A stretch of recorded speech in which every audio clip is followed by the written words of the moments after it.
अस्सलाम वालेकुम दोस्तों, एक और क्वेश्चन है जिसको हमने फैक्टराइजेशन की मदद से हल करना है, यानी तज्ज़ी की मदद से हमने इस इक्वेशन को हल करना है और एक्स की वैल्यूज़ फाइंड करनी है। तो सबसे पहले क्या काम आपने करना है, जैसे कि मैंने आपको बताया था कि आपने पहले वाली जो रकम है इसको वैसे ही लिख लेना है और आखिरी रकम को भी आपने वैसे ही लिख लेना है और ये बराबर आ जाएगा ज़ीरो के। अब आपने क्या काम करना है कि इस पहली रकम को और इस आखिरी को आपने मल्टीप्लाई करवाना है। तो पहली है एक्स स्क्वायर, दूसरी है -20। जब हम इनको ज़रब लगाएंगे तो हमारे पास आंसर आएगा -20 एक्स स्क्वायर। तो ये हमारे पास आ चुका है टारगेट। अब हमने दो ऐसी रकमें तलाश करनी हैं जिनको ज़रब देने से ये वाला आंसर आना चाहिए, जबकि जमा या माइनस करने से ये दरमियान वाला आंसर आना चाहिए। ठीक है, तो हमारे पास अब कई ऐसी दो रकमों के जोड़े हैं जिनको ज़रब करें तो 20 आता है। लाइक अगर हम 20 को 1 के साथ ज़रब लगाएं तब भी हमारे पास 20 आंसर आ रहा है, ये 20। ठीक है, अगर हम 10 को 2 के साथ ज़रब लगाएं तब भी हमारे पास ये दो रकमें ऐसी हैं 10 और 2 कि जिनको ज़रब करें तो 20 आ रहा है। एक और जोड़ा है हमारे पास 5 और 4 का, तो ये भी, इनको भी जब ज़रब लगाते हैं तो हमारे पास 20 ही आंसर आ रहा है। अब इन तीनों जोड़ों में से कौन सा जोड़ा सूटेबल है? देखिए, मैंने आपको कहा कि आपने वो जोड़ा तलाश करना है जिसको ज़रब करने से ये वाला आंसर आए, जबकि उन दोनों को आपस में जमा या एक में से दूसरी को माइनस करने से ये बीच वाला आंसर आना चाहिए। ठीक है ना? तो अगर मिसाल के तौर पे हम 20 और 1 को ज़रब लगाते हैं तो हमारे पास 20 एक्स स्क्वायर तो आ जाएगा, क्योंकि दोनों के साथ जब एक्स लगेगा, इधर भी एक्स लगेगा, इधर भी लगेगा। ठीक है, तो एक्स स्क्वायर आ जाएगा। लेकिन अगर हम 20 में 1 को जमा करें तो 21 बन रहा है, जबकि एक्स के साथ यहाँ पे 1 है। ठीक है, अच्छा, दूसरा, अगर हम 20 में से 1 को माइनस करें तब हमारे पास 19 बन रहा है, जो कि यहाँ पे नहीं है, लिहाजा ये वाला जोड़ा सूटेबल नहीं है। ठीक है, नेक्स्ट की अगर हम बात करें, नेक्स्ट हमारे पास है 10 और 2 का। जब हम इन दोनों को ज़रब लगाते हैं तो हमारे पास 20 तो आ जाता है, लेकिन जब हम 10 के अंदर 2 जमा करते हैं तो 12 बनता है, और जब 10 में से 2 को माइनस करते हैं तो 8 बनता है। दोनों रकमें यहाँ पे नहीं है, ना ही 12 है इधर, ना ही 8 है। अच्छा, अगर तीसरे जोड़े, इसलिए हम कहेंगे कि ये दूसरा भी हमारे लिए सूटेबल नहीं है। अगर हम तीसरे जोड़े की बात करें 5 और 4 की, तो इनको ज़रब लगाने से 20 तो आ रहा है। ठीक है, ये तो कन्फर्म हो गया। अच्छा, अगर हम 5 और 4 को जमा कर दें तो 9 आ रहा है, जो कि यहां पे नहीं है। अच्छा, अगर ये काम किया जाए कि 5 में से 4 को माइनस कर दिया जाए, यानी 5 और 4 का जो फर्क है वो हमारे पास अगर किया जाए तो वो 1 ही आ रहा है, और यहां पे भी कौन सी रकम है, 1 मौजूद है। लिहाजा ये वाला जोड़ा जो है ये सूटेबल होगा। सो हम यहां पे लिखेंगे 5, इस साइड पे 5 इधर लिख लेते हैं, और इसके साथ हमने यही रकम लगा देनी, ये जो x होता है यहाँ पे। अगर y हो तो आपने y लगा देना, और इसके साथ भी इसको आपने यहाँ पे लिख देना, और इसके साथ भी आपने जो है वो x ही लगाना है। अब दोनों रकमों के साथ आपने अलामतें यूज़ करनी है। यहाँ पे आपने देखना है कि यहाँ जो हमारे पास टारगेट है ना, इसके साथ माइनस लगा हुआ है। आपको पता है, दो रकमों को ज़रब लगाने से अगर जवाब जो है वो नेगेटिव में आ रहा है, इसका मतलब ये हुआ कि जिन दो रकमों को हमने ज़रब लगाया है ना, उन दोनों की अलामतें मुख्तलिफ हैं, दोनों की अलामतें सेम नहीं है। आपको पता है, सेम अलामतें जब ज़रब होती हैं तो जवाब प्लस में आता है, यानी जमा। इसको अगर आप उसके साथ जमा के साथ ही ज़रब लगाते हो तो आंसर भी जमा आएगा, यानी प्लस आएगा। अगर हम माइनस को माइनस के साथ ज़रब लगाएंगे तब भी आंसर प्लस ही आता होता है। लेकिन अगर दो अलामतें मुख्तलिफ हों तो उनको जब हम ज़रब लगाते हैं तो हमारे पास आंसर माइनस में आता है। तो चूंकि जवाब जो हमारे पास टारगेट था उसके साथ माइनस आ रहा है, इसका मतलब यह है कि 5 और 4 के साथ दो डिफरेंट अलामतें हैं, एक के साथ जमा है और एक के साथ माइनस है।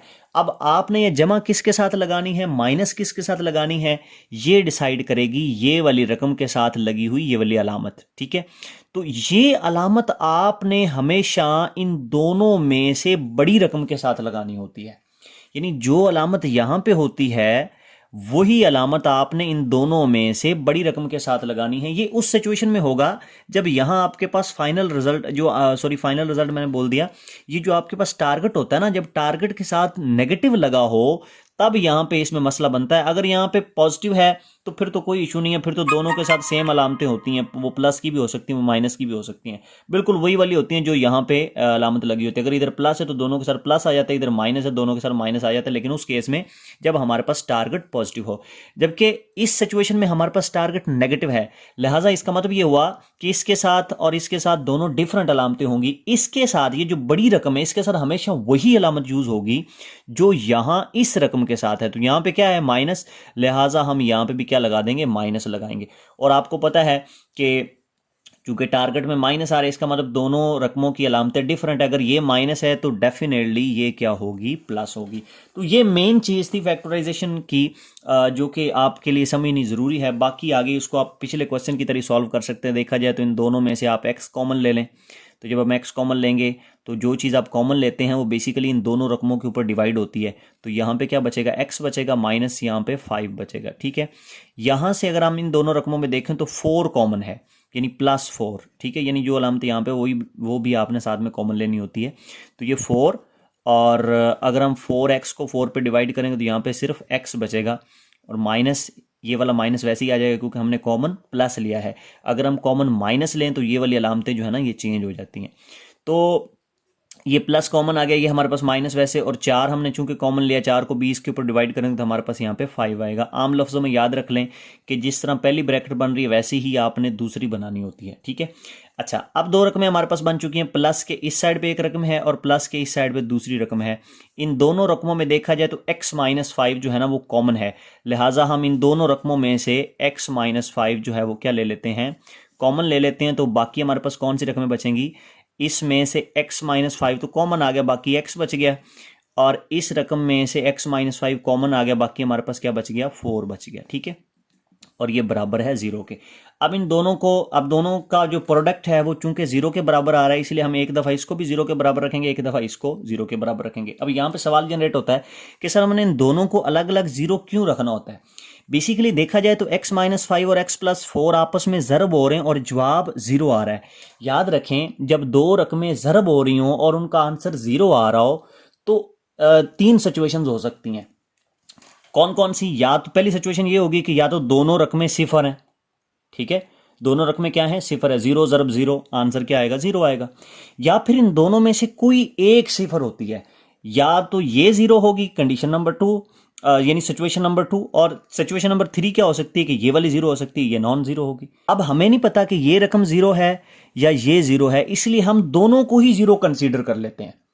ठीक है, एक दफा इसको 0 कंसीडर कर लेते हैं और एक दफा इसको 0 कंसीडर कर लेते हैं। ठीक है, तो इसलिए हम लिखेंगे कि अगर हम मिसाल के तौर पे लिखेंगे x - 5 ये 0 है तो x का आंसर क्या आएगा। ठीक है, वो चेक कर लेते हैं, x ये 5 इधर माइनस में दूसरी साइड पे जाके प्लस, तब x का आंसर +5 आएगा।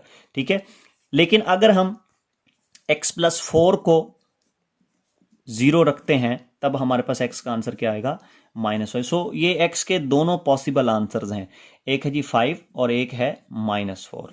तो ये हमारे पास x की वैल्यू आ गई और हमने इस इक्वेशन को सॉल्व कर लिया यूजिंग फैक्टराइजेशन। नेक्स्ट इंशाल्लाह एक और क्वेश्चन के साथ आपकी खिदमत में हाजिर होंगे, वो भी तर्जी का होगा, वो थोड़ा डिफरेंट नोयत का हम लेंगे, उसको भी हम सॉल्व करेंगे। तब तक के लिए इजाज़त दीजिए, अल्लाह हाफिज़। चैनल को लाजमी सब्सक्राइब करें।